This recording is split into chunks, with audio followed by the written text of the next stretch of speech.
Hai, oke. Assalamualaikum warahmatullahi wabarakatuh. Waalaikumsalam warahmatullahi Warahmatullahi wabarakatuh. wabarakatuh. Eh, Teman-teman sudah baca regulasinya yang pedoman integrasi ilmu itu? Belum. Belum sih Pak dosen, orang baru sampai rumah ini tadi. Kan saya ngasihnya tanggal berapa ya? Bukan kemarinnya saya ngasih apa? Kapan ya? Hari yang kemarin 9:54 Kemarin. AM. Yang lemah HP apa laptop saya ini ininya sinyalnya yang diterima karena hujan mungkin ya. Hujan mempengaruhi ya. Iya Kita ngaruh banget Pak kita dosen kalau hujan. kita tutup tutup video aja ya, tutup video semua supaya Siap. supaya bisa tidak terganggu ini. Akan lebih lebih lebih nyaman kalau tutup video karena tutup video itu bisa mengurangi ini juga beban. Baik, ya sudah melihat ya sebagian ya. Ini saya apa konfigurasi. Saya share dulu. Asal lagi di mana itu? Ini lagi di kafe virtual, Pak. So, Enggak, lagi di rumah, Pak. Lagi enggak. di rumah. Lagi sejatinya gitu maksud bukan Lagi di rumah di rumah. Oh ya. di Garut. Lagi di Garut, Pak. Oke. Ya, kalau ini kan ada latar belakangnya ya pendahuluan. Ini kalau ada pesan masuk gini kelihatan ya di oh enggak? Kelihatan Pak dosen. Kelihatan. Kelihatan jelas kok.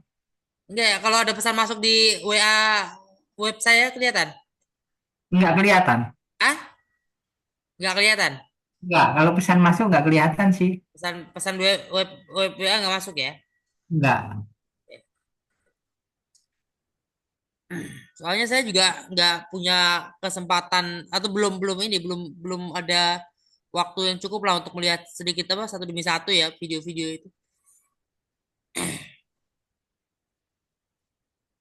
Nah, integrasi ilmu ya. Nah, Undang-Undang Pendidikan Tinggi kan nomor 12 2012 ya 2012. Pada pasal 10 ayat 1 ya, rumpun ilmu pengetahuan dan teknologi ya, merupakan kumpulan sejumlah pohon, cabang dan ranting ilmu pengetahuan yang disusun secara sistematis. Nah, penjelasan yang dimaksud rumpun ya ilmu pengetahuan teknologi itu di dalam ayat 2-nya dari pasal 10 ya. Ya, rumpun ilmu pengetahuan teknologi, rumpun iptek, sebagaimana dimaksud itu agama, ilmu humaniora, ilmu sosial, ilmu alam, ilmu formal, kemudian rumpun ilmu terapan. Nah, eh, ya tokoh-tokoh ya seperti Profesor Azumardi Azra ya menyampaikan ya soal pemikirannya tentang eh, Prof. Azra menyampaikan tentang apa namanya ya argumen mendasarnya apa? Ada dikotomi ya dikotomi antara pendidikan agama dan umum yang selama ini dipraktikkan di Indonesia. Yang dipraktik dikotomi pendidikan agama dan pendidikan umum ini ya menciptakan ketimpangan dan ketidakadilan di berbagai aspek kehidupan. Nah itu. Nah kemudian orang kalau bicara IAIN itu pasti hanya bicara agama aja. Kalau sekolah agama, sekolah tinggi agama atau universitas agama, universitas Islam, institut studi Islam, ya. Nah itu ya kalau orang mengetahuinya, memahaminya sebagai oh mau jadi guru ngaji, mau jadi guru agama, mau jadi ustadz gitu. Itu yang dipahami di kepala orang ketika mendengar eh, perguruan tinggi keagamaan Islam, ya. PTKI, ya, atau perguruan tinggi keagamaan Islam.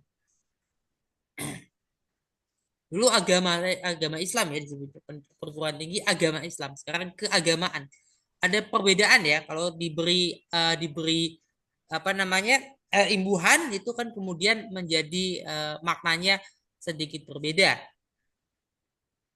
Nah, sekarang studi agama-agama atau studi keagamaan, religious studies. Ya, walaupun nama menterinya masih menteri agama, nomenklaturnya. Tapi bahasa Inggrisnya kan sudah enggak ya. Religious affairs. urusan keagamaan. Nah, UIN Sunan Kalijaga juga ya menyampaikan soal itu, memberikan kontribusinya ya. Ada antara lain tokoh-tokoh seperti Profesor Amin Abdullah ya, dengan gagasannya tentang integrasi, ya, terus interdisiplinaritas, multidisiplinaritas ya. eh Maulana Malik Ibrahim ya, Malang juga mengajukan itu ya, integrasi. Jadi seluruh UN yang ada ya, Makassar, Surabaya, Bandung ya, eh, sampai Semarang juga ya, integrasi ilmu itu. Jadi eh, ketika kita bicara jadi interdisipliner, interdisipliner gimana?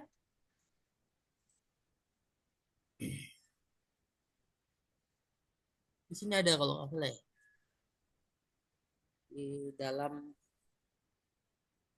pasal per pasal.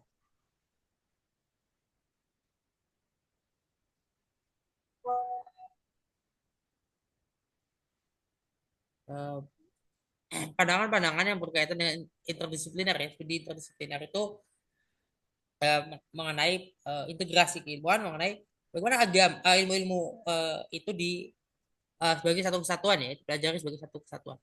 Nah, kalau interdisipliner itu tetap kita misalnya di bidang apa? Misalnya di ilmu hukum ya. Kemudian mau membahas misalnya membahas tafsir, kemudian bahas eh, masyarakat, itu bisa juga dalam sosiologi ya kepake, ya ilmu hukumnya kepake ya, atau ilmu hukum dari segi politiknya kan, politik hukum kan ada, eh, ya itu, jadi ketika interdisipliner ada ilmu-ilmu lain yang kita masukkan ke dalam. Tapi itu menemani, fungsinya adalah untuk melengkapi ya teori-teori dari ilmu-ilmu lain itu. Maka ilmu sosial dan humaniora itu di dalam satu rumpun itu dimanfaatkan, di apa, dikapitalisasi untuk proses riset ya dan sebagainya.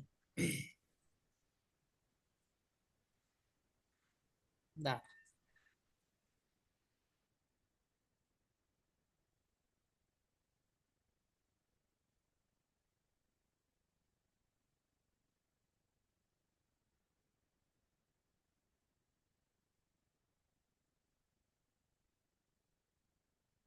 Suaranya hilang Pak dosen.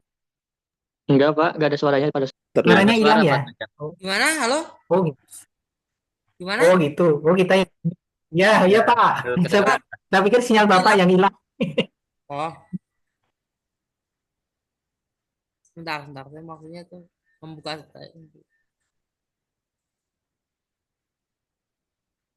Ya, di sini ya kalau saya tahu.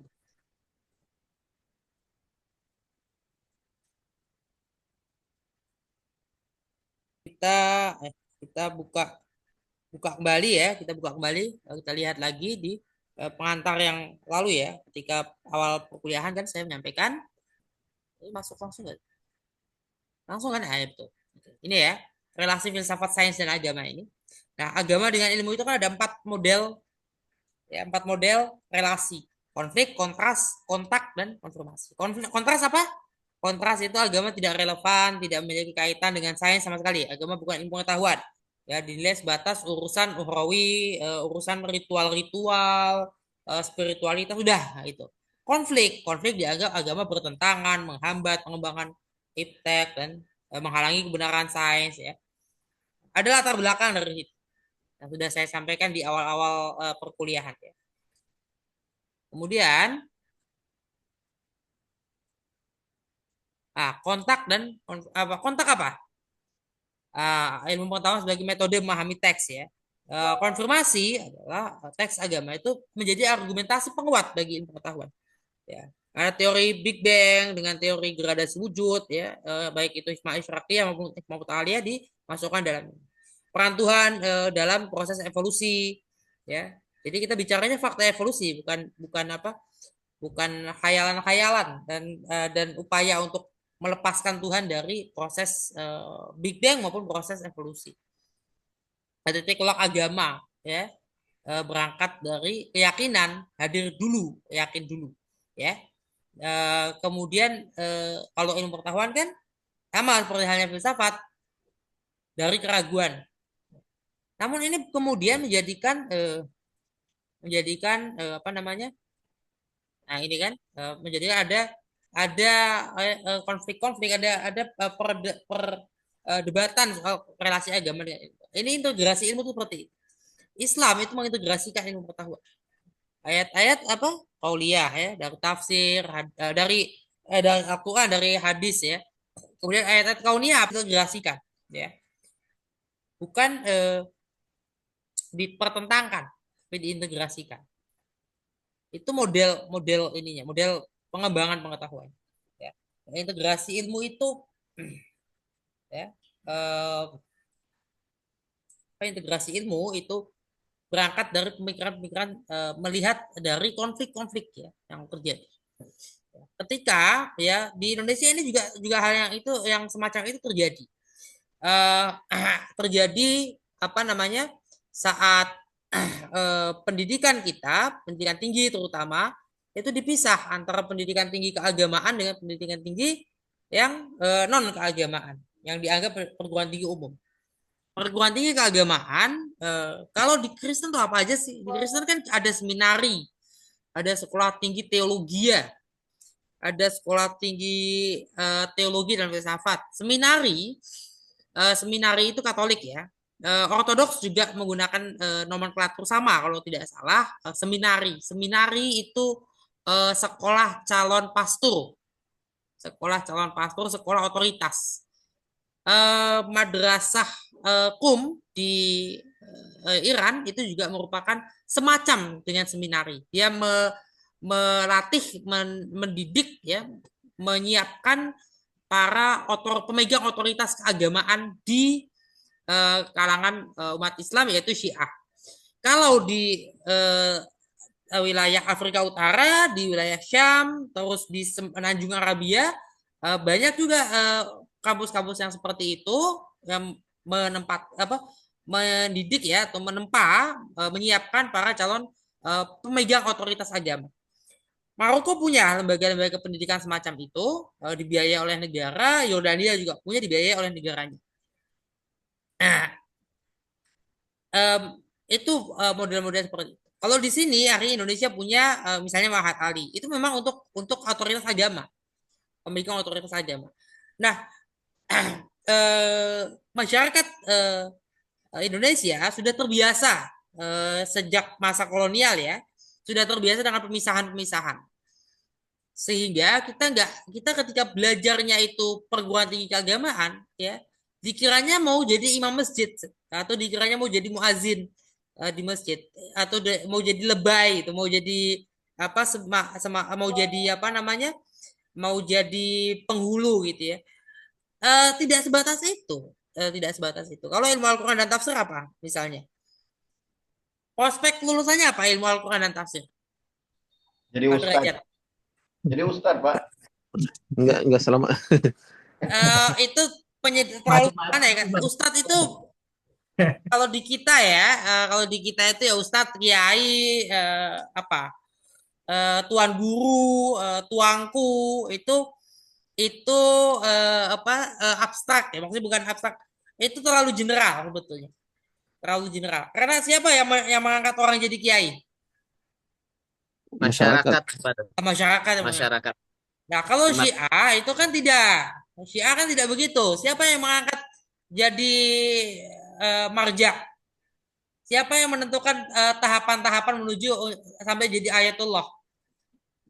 Berarti pengkaderan ya, melalui pengkaderan berarti ya, Pak. Ya ada prosesnya, pengkaderannya, ada apa namanya stratifikasinya jelas. Itu kepangkatan. Kalau sudah jadi udah namanya ada ayatullah, itu pangkatnya dia. Itu pangkat tertinggi. Bahkan di atas presiden malah. Iya, itu pangkat tertinggi di atas presiden mereka. Semua ayatullah di atas presiden. Tapi ada satu ayatullah uzma, ya. Yaitu yang menjadi yang rahbar itu. Jadi rahbar. Itu Yang menjadi rahbar itu ditaati juga oleh umat Syiah. Setahu saya ya, ditaati juga oleh masyarakat Syiah di manapun di seluruh dunia. Sekalipun dia juga adalah kepala simbol ya dari negara Iran, pemimpin tertinggi yang tugasnya mengawasi seluruh proses yang ada di 3 cabang kekuasaan di Iran itu. Mengawasi, memberi nasihat, mengayomi.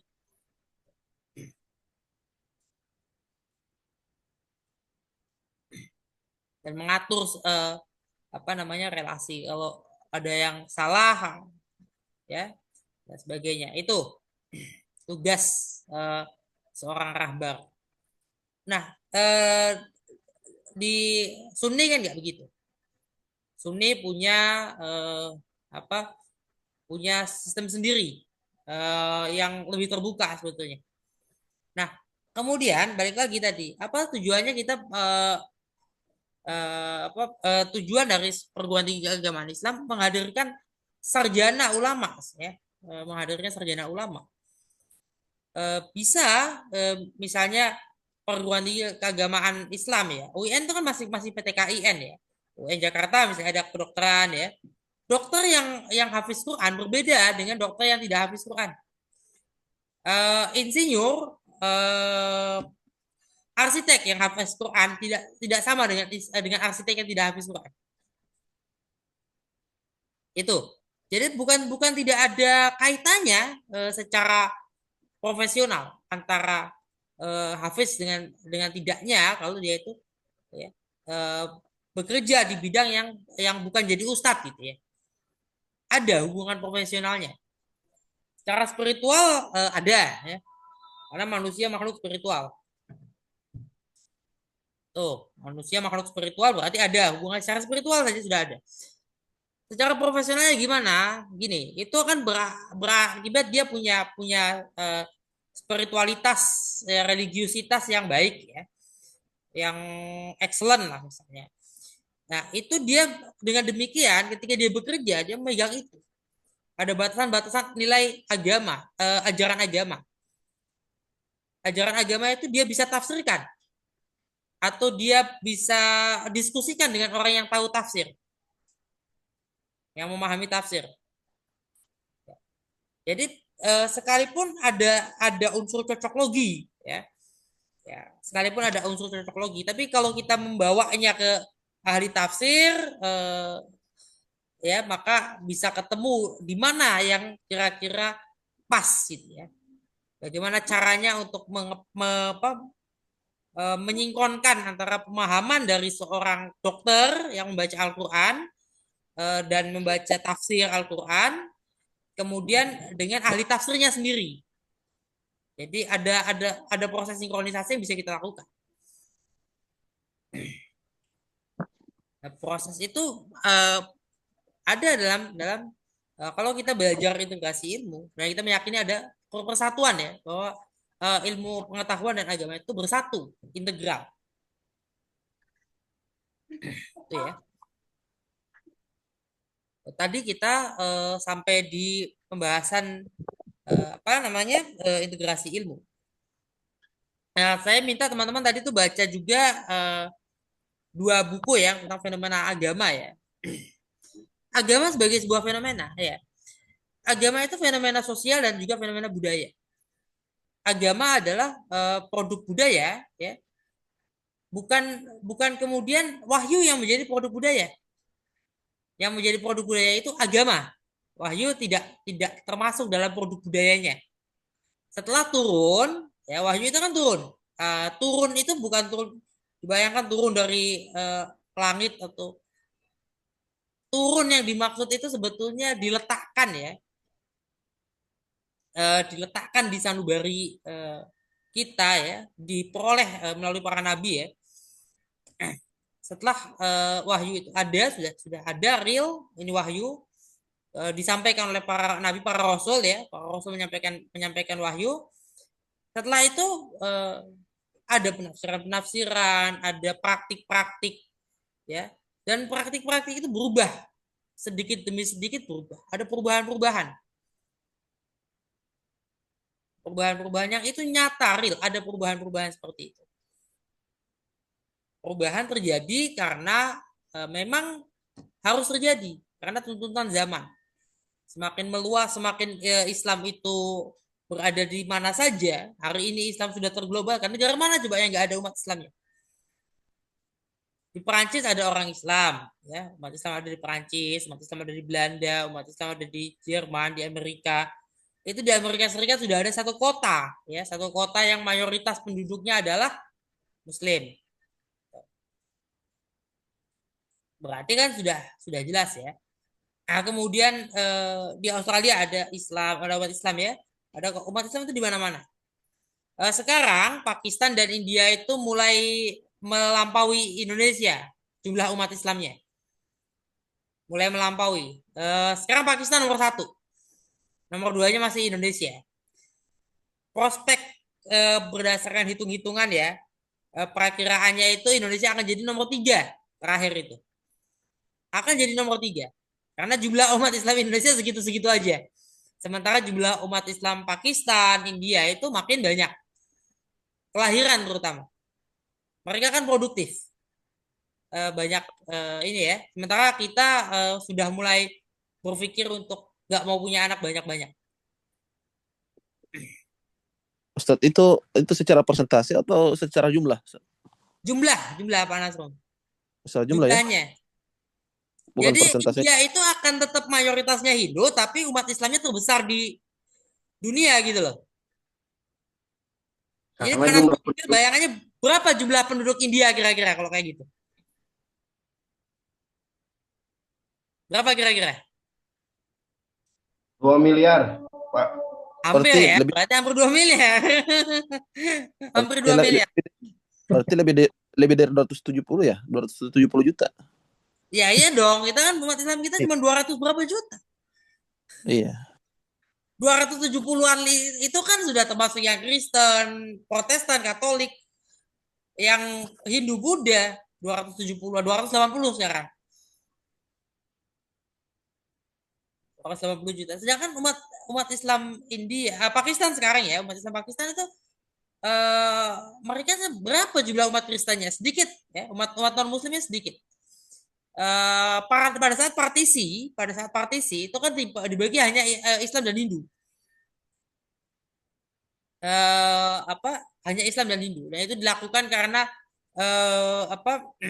akibat dari kekacauan administratif, ya mismanajemennya British Raj pada masa itu. Dan sebetulnya bukan hanya Islam dan Hindu ya, Buddha di Burma kan, Myanmar itu Buddha kan dikeluarkan dari British Raj dulu, Myanmar itu. Merdekanya Myanmar, Burma ya, masih menggunakan Burma itu merdeka keluar dari British Raj atau India Inggris, Imperium India. Keluar, Buddha dulu ya, Buddha dikeluarkan ya, Buddha dikeluarkan di India, di Hindu dan Kristen juga dipisah. Itu sangat menyedihkan karena ada orang yang karena dia tinggalnya di wilayahnya itu Pakistan, karena agamanya Hindu dia disuruh pindah ke India. Pindah itu beneran pindah, mereka pindah, diusir dari rumahnya. Yang Muslim karena rumahnya India diusir. Mau pilih mana? Mereka harus milih gitu loh. Kalau mau tetap di India, kalau mau tetap di Pakistan, boleh. Tapi disarankan sekali pindah. Kalau pindah diusir. Mereka milih pindah kok. Mereka milih India ya udah pindah. Jadi migrasi besar-besaran itu luar biasa, migrasi. Jalan kaki loh rata-rata. Atau menggunakan kendaraan yang ala kadarnya lah. Nah, kereta api kan nggak cukup. Nah, ya jumlah penduduk India besar kan. Kemudian Pakistan itu sekarang sudah hampir 1 miliar. Pakistan sudah di atas 500 juta deh, apa 300-an ya, 300-an juta. Jauh di atas kita.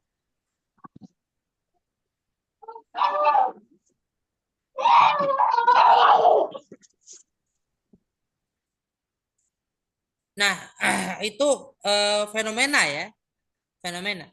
Yang terjadi yang kita kalau kita menggunakan ya apa namanya paradigma melihat agama ya, kita akan tahu fenomena-fenomena itu apa maknanya, terus sebabnya apa, latar belakang dan kira-kira fenomena itu boleh nggak sih terjadi lagi kalau ada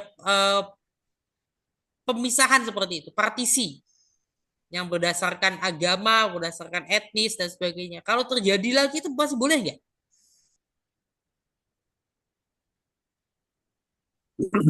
Pertanyaan-pertanyaan seperti itu hadir ya dalam studi agama-agama.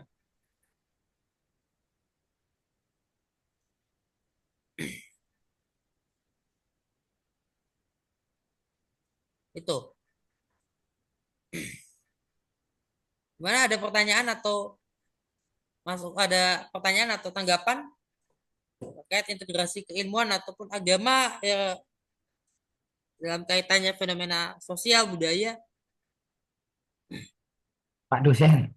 Ya, Ya, berarti kesimpulannya gini ya Pak dosen ya. Yang dimaksud dengan integrasi apa namanya Islam dengan ilmu itu bahwa sedikit banyak semua bidang ilmu itu mempunyai irisan gitu ya, meskipun bagiannya kecil gitu. Kadang-kadang kalau kita misalkan kayak saya gitu kan eh, di kantor kan biasanya eh, ketemu dengan hitung-hitungan itu kan dari laporan keuangan, itu kan dari sisi keuangan ya, dan itu ketemu dengan aturan-aturan peraturan pajak, itu ilmu hukum. Itu yang dimaksud integrasi ilmu tuh yang seperti itu ya. ya. Betul kan ya Pak dosen ya, sana Ya, ya. apa? Tentunya gini ya, integrasi ilmu itu kan berkaitan ilmu dengan agama. Ilmu pengetahuan dengan tradisi agama. Tradisi agama apa? Tradisi agama itu. Yang dimaksudkan ya, batasan definitif sebentar.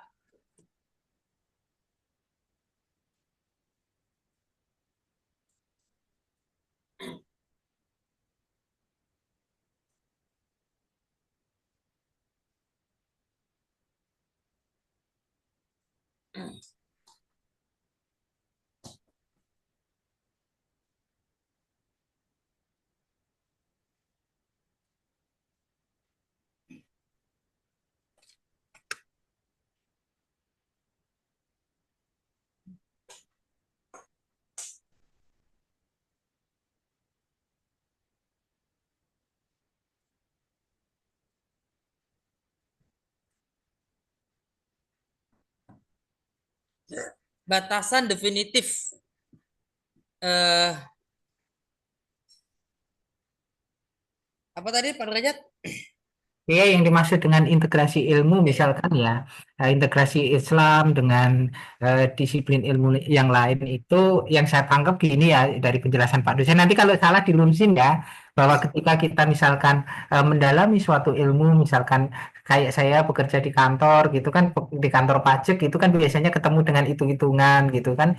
Dari pekerjaan saya setiap hari pajak itu ternyata juga ada irisannya dengan keislaman. Misalnya di situ ada melibatkan zakatnya atau melibatkan kegiatan-kegiatan yang sifatnya sosial, itu ternyata diakomodir gitu ya Pak dosen ya. Benar Pada seperti pada dasarnya itu dalam keseharian ya.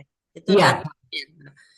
Tapi lebih lebih ini lagi ketika bicara ya lebih mendalam lagi ketika bicara interdisiplinary. Salah Hmm. satu disertasi ya, saya bisa bisa lewat chat kan ya, menyampaikan ininya dokumen. Ya. Ini disertasi dari dosen saya juga ya.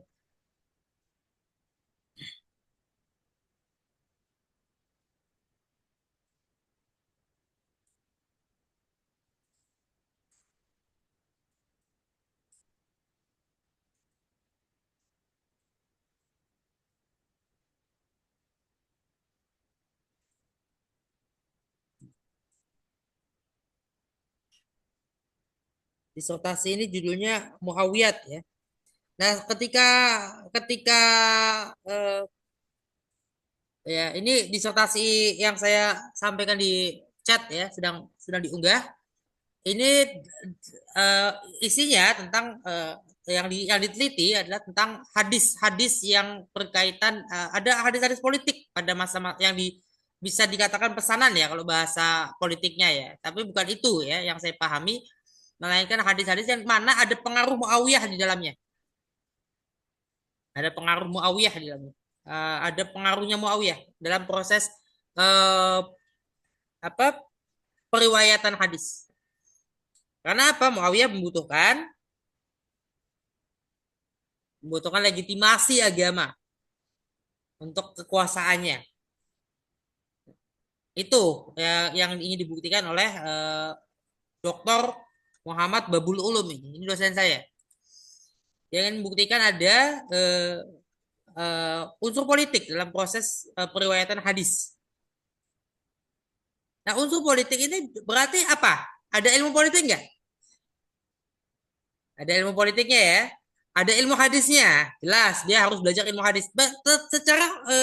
Secara basic ya, secara mendasar, fundamennya, soko gurunya ini pokoknya adalah pada dia bicara ilmu hadis.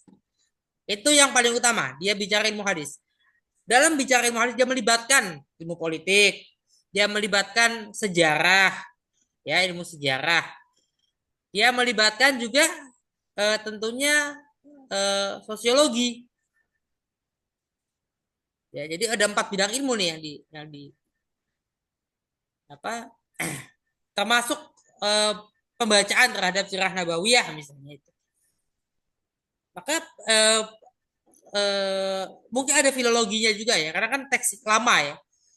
Nah itu eh, ada hermeneutika, kalau hermeneutika disebut sebagai bidang ilmu lain ya, bidang ilmu terpisah. Tapi kalau hermeneutika dimasukkan dalam ilmu hadis sebagai metodologi, maka tidak dihitung. Tapi yang jelas itu ada bidang-bidang disiplin ilmu yang secara interdisipliner, ya, interdisipliner itu dia masuk dalam pembahasan, yang masuk dalam alat analisanya, dalam pisau analisisnya, sehingga dipakai semua bidang ilmu itu. Tapi bidang ilmu yang menjadi induknya, bidang ilmu yang menjadi soko gurunya lah ya, yang menjadi batu pokoknya ya, batu landasannya adalah bidang ilmu hadis. Karena ini tadi tentang ilmu hadis. Ada misalnya studi tentang ketika kita baca studi tentang Pancasila. Tesis saya kan tentang Pancasila. Kalau bicara Pancasila, berarti cukup nggak dengan bicara filsafat? Ya, itu bukan hanya sebatas studi tentang pemikiran orang. Berarti ada sejarah, harus bicara sejarah juga, bicara geopolitik juga, karena ada geopolitiknya di situ. Konteks sosio-historisnya, ya, konteks sosio-historisnya, politik geopolitik saat itu. Berbeda nggak geopolitik saat itu dengan saat ini? Berbeda. Tapi ada nggak fenomena-fenomena yang sama atau fenomena-fenomena yang terulang di abad ini? Ya, yang dihadapi oleh Bung Karno selama masa kolonial itu apa aja? Ada ketimpangan sosial, ada ketidakadilan, ada penindasan, ada feodalisme. Apalagi Bung Karno menyaksikan kematian demokrasi di awal abad 20. Ketika demokrasi sedang naik-naiknya, sedang berada di apa? Sedang terbit fajar, sedang terbit bukan terbit fajar, terbit matahari. Ya, sedang terbit matahari. Jadi mataharinya demokrasi itu lagi kelihatan lagi indah sekali, terbit sunrise ya. Tapi ternyata pada saat itu, pada saat yang bersamaan, demokrasinya rusak. Ada tokoh-tokoh seperti Hitler, Benito Mussolini, mereka memanfaatkan demokrasi. Mereka menganggap diri mereka melawan feodalisme, melawan bourgeoisie politik masa itu, tapi untuk misalnya kepentingan kelompoknya sendiri, etnisnya, rasnya, dia membawa gagasan keunggulan ras. Itu disaksikan oleh Bung Karno. Hari ini itu ada nggak? Nah, tidak sama persis. Ada feodalisme nggak di sini? Hari ini ada nggak feodalisme? Coba Pak Nggak ada, Ustaz. Hamdani, Hamdani ada. Ada nggak feodalisme hari ini? Nggak ada, Ustaz. Pak dosen. Ya, ada nggak feodalisme hari ini? Ada. Halo? Di unmute kalau bicara. Ada Pak dosen. Ada ya? Ada Iya, Pak feodalisme. dosen. Hari ini ada feodalisme. Namun feodalismenya tidak seperti dulu.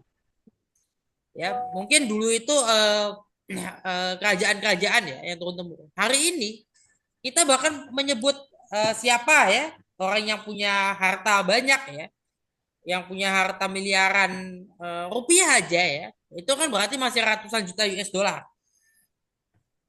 Miliaran rupiah itu masih sekitar di atas 100 juta US dollar.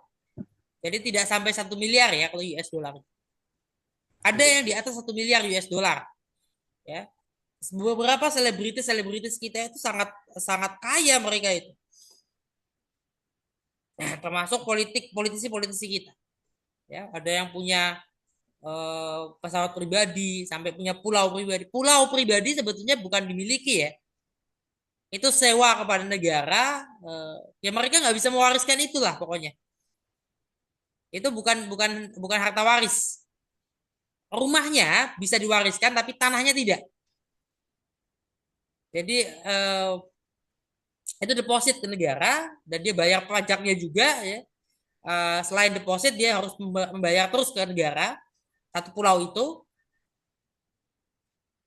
Nanti depositnya itu yang yang depositnya itulah yang diwariskan. Kalau dia meninggal nih, siapa Surya Paloh meninggal, pulaunya nggak bisa diambil oleh anaknya. Anaknya nggak akan ambil pulau. Depositnya diambil sama anaknya, pulaunya ditinggal karena harus kembali ke negara. Kalau nggak salah gitu ya Pak Derajat, bener nggak itu? Pak Derajat, Iya, Pak. bener nggak? Jangan sama-sama ini, sama-sama berdasarkan ingatan.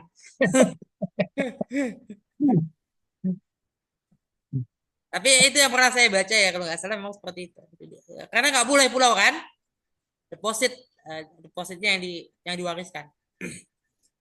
Ya hewan-hewannya di penangkaran juga kalau hewan-hewan yang dilindungi itu di deposit. Jadi depositnya akan ya nggak boleh ada di situ setelah kematian kita. Setelah kematian orang yang yang punya hak mengasuh atau mengurusi apa-apa yang menjadi milik negara. Karena sejatinya tetap menjadi milik negara. Pak dosen mau tanya Pak dosen. Tadi ya, itu kan jadi melebar. Nah, jadi kita interdisiplinaritas itu merujuk pada paradigma juga. Paradigma yang membongkar batas-batas demarkasi ilmu. Ya, batas-batas demarkasi ilmu ini kenapa harus dibongkar? Tapi bukan kemudian dibongkar tidak tidak diindahkan gitu, ya. Kita tetap mengindahkan, tetap menghargai ada batas-batas demarkasi ilmu. Coba gini, ketika bicara kebijakan publik, politiknya bisa nggak diabaikan sama sekali?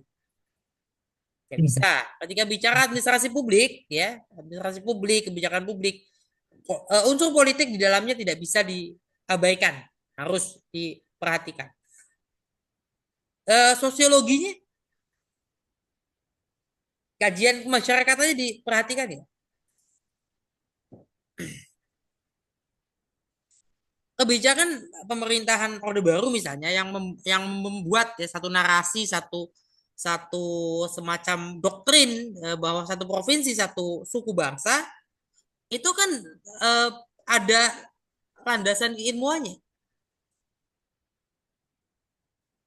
Dia pakai ilmu ya. Jadi pemerintahan Orde Baru membuat satu suku bangsa itu satu provinsi itu seolah-olah hanya satu suku bangsa itu karena itu berdasarkan ilmu pengetahuan. Jadi mereka riset juga. mereka meneliti juga setelah terjadi itu ya, setelah terjadi pemaksaan yang tidak apa namanya sebetulnya tidak sembarangan juga, ada landasan-landasan ilmunya.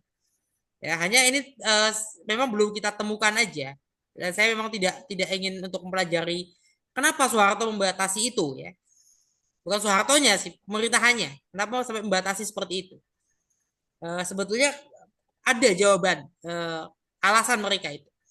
Ya mungkin demi persatuan dan kesatuan dan sebagainya lah. Namun dampaknya kan besar. Ya. Dampaknya besar. Itu berdasarkan apa? Kenapa mereka seperti itu?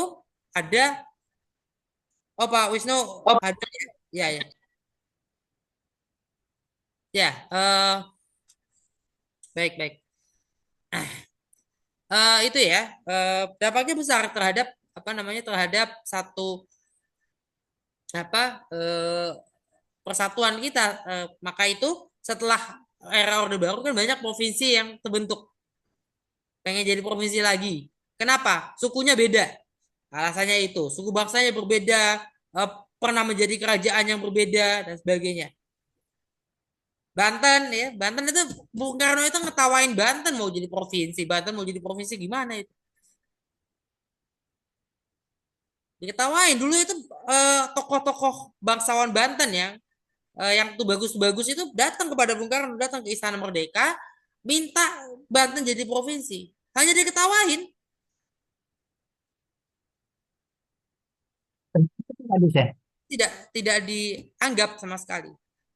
Karena dasarnya kesukuan itu ya. Kenapa? Karena dasarnya kesukuan itu ya Pak dosen ya. Ya karena dasar itu salah satunya Pak Derajat. Karena kalau mau mendirikan provinsi itu sama kayak mau mendirikan negara sebenarnya Pak Derajat. Sama di sini bukan bukan ini ya, maksudnya gini loh. Ada syarat-syarat ekonomi loh. Hati-hati. Ya. Kenapa gini? Coba bayangkan. Kalau Indonesia ini jadi negara federal, ya kira-kira jumlah negara bagiannya berkurang atau lebih dari jumlah ini? Dari jumlah provinsi saat ini? Lebih banyak kali Pak dosen. Berkurang justru Pak Derajat. Gini ya, ini Iya. gambaran paling gampangnya nih. Yang di sebelah timur sana tuh gampang sekali. Nusa Tenggara Timur, Maluku, Maluku Utara, dan seluruh Papua bagian barat itu cuma satu negara bagian. Oh gitu. Ya ya. Iya, mana bisa mereka. Ayo, gimana caranya mereka mau ini? Mau Iya iya iya. Setuju kalau itu Pak dosen. Saya pikir negara bagian Asmat, negara bagian Ambon gitu saya. itu satu mereka itu. Pokoknya pikirannya Pak Derajat ke situ ya, kan? Makanya saya jawabnya lebih banyak tuh karena itu mikirnya pengennya teritorial sendiri gitu. Saya anggap ya lebih banyak. Indonesianya belum cukup matang untuk menjadikan negaranya federal. Kalau nggak salah hitung-hitungan ya, ini kan 1945 kemarin ya waktu Indonesia mau merdeka, memang kita sudah siap sebetulnya untuk menjadi federal. Kita siap pokoknya segalanya lah. Pokoknya mau federal bisa, mau kesatuan bisa. Kesepakatan di BPUPK kan akhirnya kesatuan. Dan BPUPK yang di Jawa, yang di Jakarta, itu satu-satunya yang berhasil menyusun Indonesia siap merdeka. Yang di Sumatera, di Bukit Tinggi, sudah dilantik, baru sidang pertama. Tiba-tiba sekutu udah makin mendekat, mereka langsung lari ke kemana? Langsung lari ke Jawa. Dan itu nggak semuanya, hanya sebagian aja yang bisa lari, yang bisa cepat-cepat ke Jawa. Karena kalau masih bertahan di situ, ditangkap sekutu atau bisa kalah mereka. Nggak belum siap perang. Di timur lebih parah lagi. Di timur bahkan baru nama-namanya itu baru tersusun, tidak dilantik. Tidak dilantik sama sekali. Akhirnya apa? Mereka kumpul. Gimana caranya? Pada menjelang 18 Agustus mereka sudah siap untuk sampai ke 10 Agustus aja. 10 Agustus mereka sudah sampai di Pulau Jawa. 10 Agustus sudah sampai di Pulau Jawa, sudah siap untuk ke Jakarta. Kalau mereka bertahan lama di Makassar, dihabisi sama sekutu. Mereka lebih baik menyelamatkan diri saja, bahkan nggak pernah dilantik. Jadi dari 3 BPUPK kita, 1 berhasil, 1 hanya sampai dilantik, 1 gagal untuk sebatas dilantik pun nggak bisa. Tapi mereka datang karena orang-orangnya ada, kan ditunjuk, sudah ada orangnya.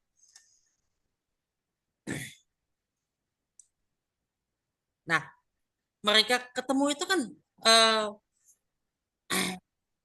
ya, saya itu ya tadi sorry itu ya Pak Derajat ya, eh, ada ada ada pada saat itu ya kita sudah siap untuk federal bisa, untuk kesatuan bisa. Ya, salah satunya tokoh yang paling banyak merusak itu ya Van Mook. Van Mook itu merusak. Selain sekutu ya, sekutu datanya itu udah siap sebetulnya. Kalau kalau andai kata itu lancar-lancar saja, nggak ada serangan sekutu, nggak ada Van Mook, nggak ada nikah ya, itu Indonesia federal.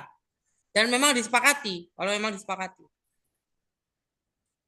2045 itu perhitungan sebagian sarjana memang 2045 kita bisa lagi kalau mau membentuk negara federal lagi. Yaitu negara federal, tapi kitanya harus sadar bahwa tidak semua provinsi hari ini akan bisa menjadi negara bagian. Menjadi satu negara bagian terpisah tersendiri-sendiri. Kalau provinsinya kayak Aceh, Bali ya masih bisa. Mungkin Lombok sama Sumbawa masih bisa. Tapi Sumba kira-kira bisa nggak? Sumba, Flores, bisa nggak kira-kira? Dipisah gitu bisa nggak? Terlalu kecil kali ya Pak Imad ya.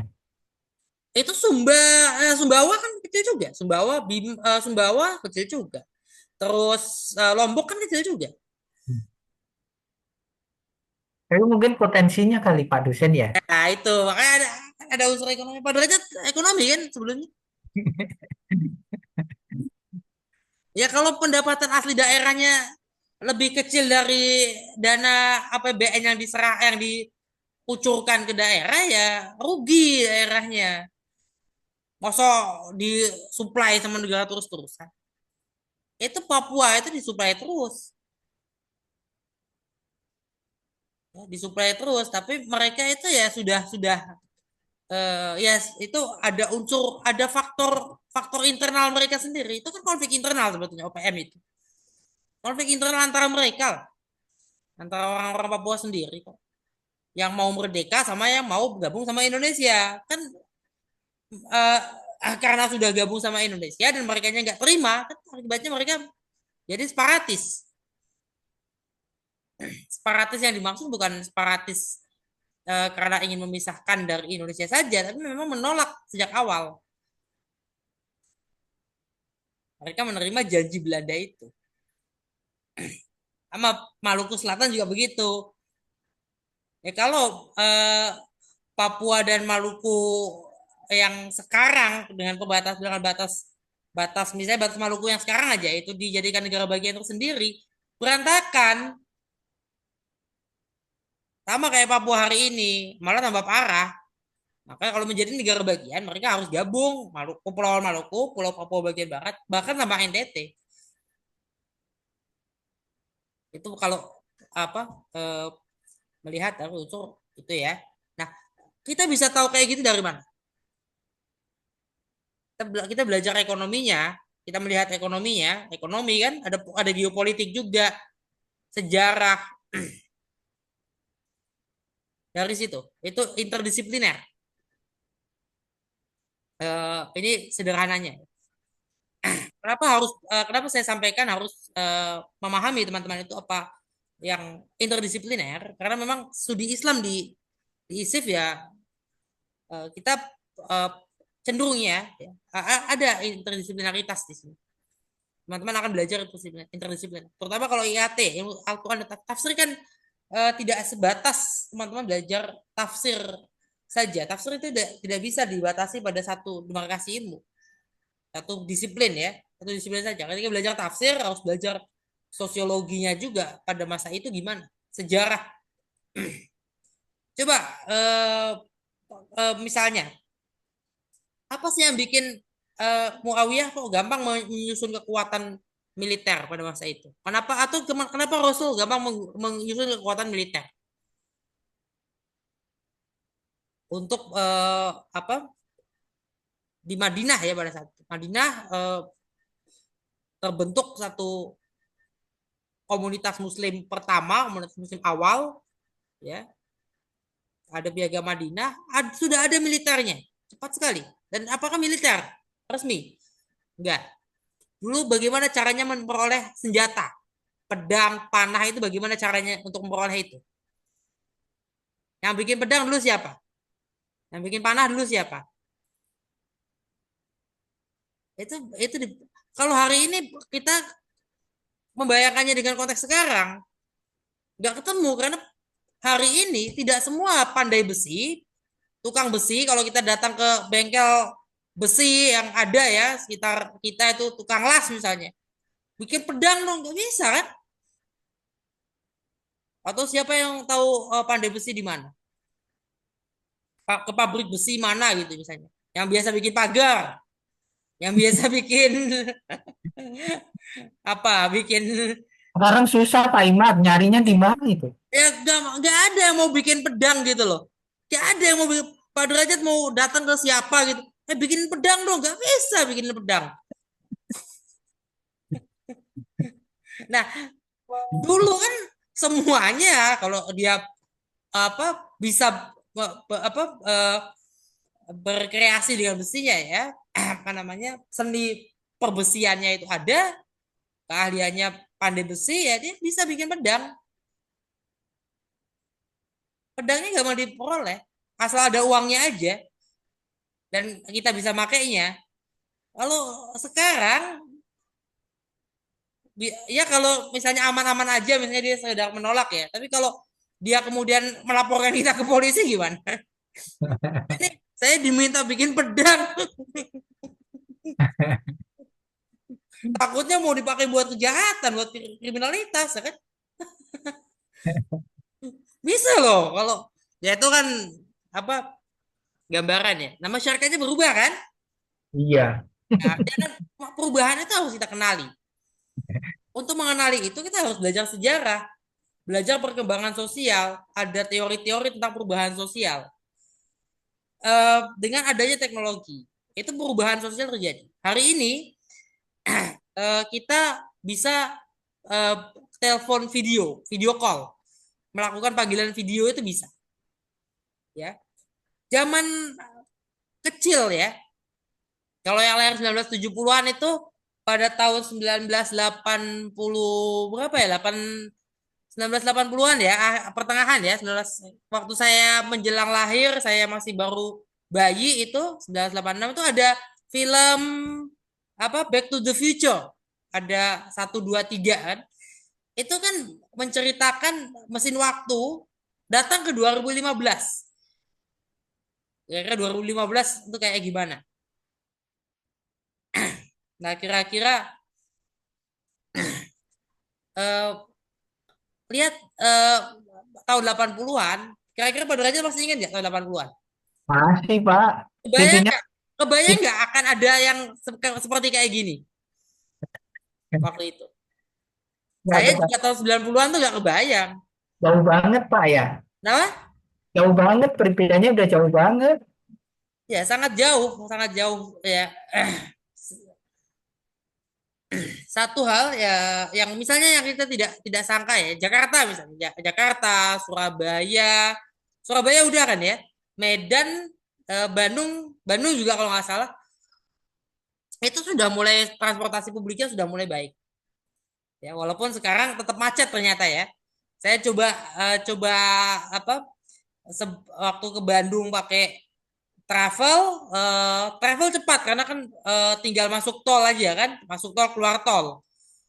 Tapi ketika pulang saya coba pakai kereta api, jalan dari apa, perjalanan dari hotel menuju stasiun itu macet juga. Terutama di situ ada apa, eh, lampu lalu lintas yang ini ya, traffic light yang kayaknya terkenal terkenal ramai. Jadi eh, belum tentu kita bisa melewati traffic light itu satu kali lampunya merah. Bisa jadi 2 kali lampunya merah baru melewati. Karena saking ramainya. Ramai itu kan berarti kemacetannya luar biasa. Kalau di belakang sekali gimana? Itu kan terjadi perubahan sosial, masyarakatnya berubah. Masyarakat yang dulu apa dulu itu masyarakat kita kerja itu harus berangkat pagi pulang malam, sekarang WFH bisa, WFA, work from anywhere. Ada perubahan-perubahan sosial. Makanya kalau kita ketemu dengan anak-anak kecil hari ini, mereka sudah jauh dari masa-masa kecil orang-orang tua kita yang lahir tahun 40-an, 50-an. Itu perubahan sosial itu mempengaruhi juga perubahan penafsiran.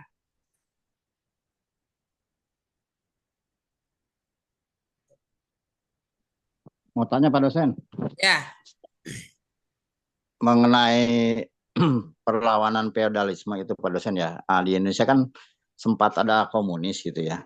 Nah, kenapa kesan komunis itu di Indonesia itu seperti ateis gitu, sementara aslinya di Rusia atau di Cina itu masih ada orang yang beragama gitu. Apakah itu memang komunisme yang berbeda di Indonesia atau seperti apa itu Pak dosen? kita nggak bahas itu ya Pak Syalani ya. Itu di pelajaran filsafat umum kayaknya ya.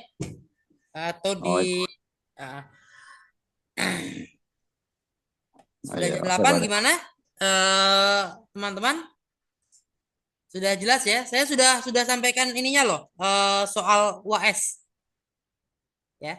Saya sudah sampaikan soal UAS, tinggal di kayaknya yang kelas yang semester 1 udah dibagikan ya UAS-nya. Kalau semester 3 belum kan? Belum dibagikan kan? Sudah Pak dosen, cuman nggak ada tanggalnya, mau kirimnya kapan ini? Kenapa? Soalnya sudah dibagikan tadi sama Bu Tutik ya. Ya, belum Ah, tanggalnya tanggal tanggal mengumpulkannya belum diinform, belum ya? belum Pak. Kayaknya tanggal 18 juga mulai mulai mulai boleh mengumpulkan. Iya, Ntar akhirnya ini. Atasnya biasanya seminggu kan Pak dosen ya. apa? Boleh. Itu ya. Ya seminggu kan kalau mulainya dari 18 berarti berakhirnya di tanggal berapa? Ya, Iya. kapan ya? Ah, Lebih Sabtu cepat ya. lebih baik. 18 itu kan ya berakhir di 25. Di 25 kalau. iya. Kenapa? Jadinya tanggal berapa Pak dosen? Terakhir ngumpulnya boleh tanggal berapa? Secepatnya Pak, lebih cepat lebih Ya bagus kalau ya.